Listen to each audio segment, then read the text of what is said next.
రావట్లేదా? ఏంటి మీరు రారా? అయ్యో ఏమైందండి?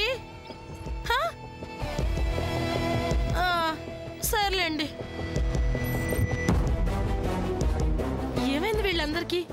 ఎవరు రామంటే రామంటున్నారు? ఏమైంది రాజుగారు? ఏమీ లేదు రత్నమాల గారు. మొదటి శుభలేఖని ఒక పండు ముత్తైదుకివ్వటం మా వజ్రపాటి సాంప్రదాయం. దానికోసం 10 మందికి ఫోన్ చేసి రమ్మని ఆహ్వానించాం. కానీ ఏ ఒక్కరూ రానంటున్నారు. ఏమైందంటే వాళ్ళందరికీ బొట్టి పెట్టి పిలవటం ఇక్కడ కల్చర్ బేబీ. అలా పిలవలేదని బహుశా. అబే అదేం కాదు రత్నమాల గారు. మేము చాలా సార్లు ఫోన్లోనే చెప్పేవాళ్ళం, వాళ్ళు వచ్చేవాళ్ళు. కానీ ఈసారే వాళ్ళు ఏంటేంటో అంటున్నారు. ఏంటంట వాళ్ళ బాధ? సూర్య పెళ్లి విషయంలో ఇప్పటికే చాలా గొడవలు జరుగుతున్నాయి. జయంతి గారు కాకుండా మీరు పిలిస్తే మేం వస్తే బాగుండదేమో అంటున్నారండి. అలా అని ఒకళ్ళు అంటున్నారు, ఇంకొకళ్ళేమో ఇంకోలా అంటున్నారు. ముందేమో సూర్యకి శామ్కి పెళ్ళన్నారు, తర్వాతేమో కాదన్నారు, మళ్ళీ ఇప్పుడేమో సామాన్యతో పెళ్ళంటున్నారు.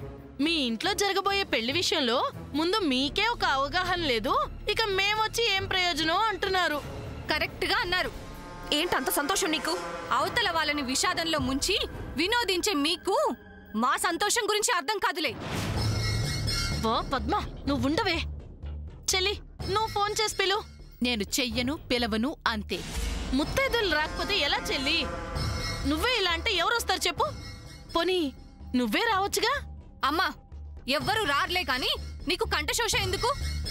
ఇంటిల్లపాది సంతోషంగా జరుపుకునే సంబరాలకు రమ్మంటే ఎవరైనా వస్తారు.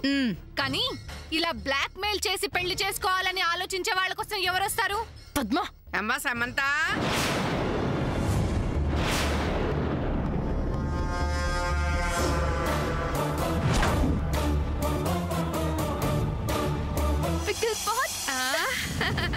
మా తల్లి నా బంగారు తల్లి.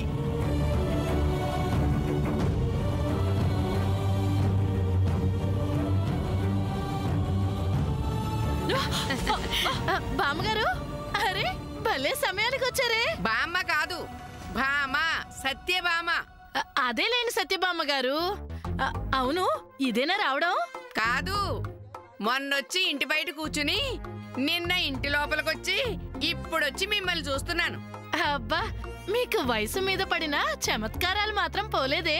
అది పోవాలంటే ముందు నేను పోవాలి. అయ్యో, శుభవాని పెళ్లి జరగబోతున్న ఇంట్లో అవేం మాట్లాడండి. పెళ్ళా? ఎవరికి? ఇంకెవరికి? సూర్య పెళ్ళండి. అవునా? అవును. పెళ్లికి మొదటి శుభలేఖ పండు ముత్తైదుకి ఇవ్వాలి కదా. ముత్తైదుల కోసం ఎదురు చూస్తుంటే మంగళప్రదంగా పెద్ద ముత్తైదు మీరే వచ్చారు. ఇంతకన్నా ఇంకేం కావాలండి? ఒక్క నిమిషం ఉండండి, ఇప్పుడే వచ్చేస్తాను. పంతులు గారు. బంగారు తల్లి, ఎంత శుభవార్త విన్నానమ్మా. తీసుకొని అక్కడికి వచ్చేయండి. అలాగేనమ్మా, వచ్చేస్తున్నా. ఇదిగోండి బామ్మగారు, తీసుకోండి. ఇదిగోండి, తీసుకోండి. అమ్మా, అలాంటి వాళ్ళది నిజమైన ప్రేమ కాదు, అది వ్యామోహం.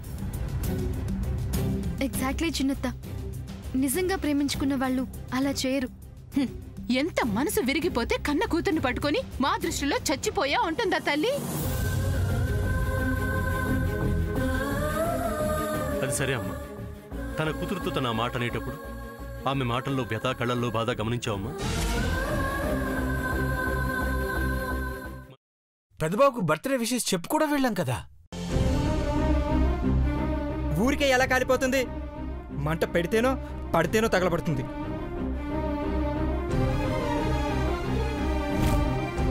కరెక్ట్ చిన్నబాబు, నీకొచ్చినట్టే నాకు డౌట్ వచ్చింది. పార్వతే షర్టును తగలబెట్టిందనుకుంటా.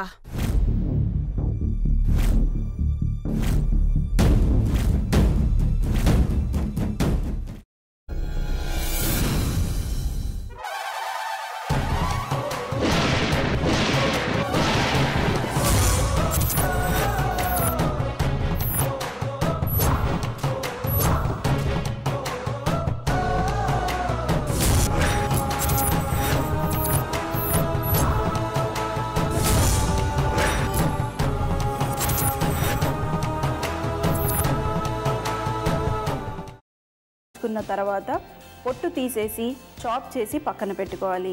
ఒక ప్యాన్లో కొద్దిగా నూనె వేడి చేసి అందులో ఆవాలు, మినప్పప్పు, శనగపప్పు, కరివేపాకు, సన్నగా తరిగి పెట్టుకున్న ఉల్లిపాయలు వేసుకుని 1 నిమిషం పాటు వేయించుకోవాలి. ఆ తర్వాత కాల్చి కట్ చేసి పెట్టుకున్న వంకాయని కూడా అందులో వేసుకుని బాగా మిక్స్ చేసి బౌల్లోకి ట్రాన్స్ఫర్ చేసుకుని అందులో తగినంత చిక్కటి పెరుగు లేదా పల్చటి పెరుగు వేసుకుని మిక్స్ చేసి అన్నంతో కానివ్వండి, చపాతీతో కానివ్వండి సర్వ్ చేసినా చాలా బాగుంటుంది.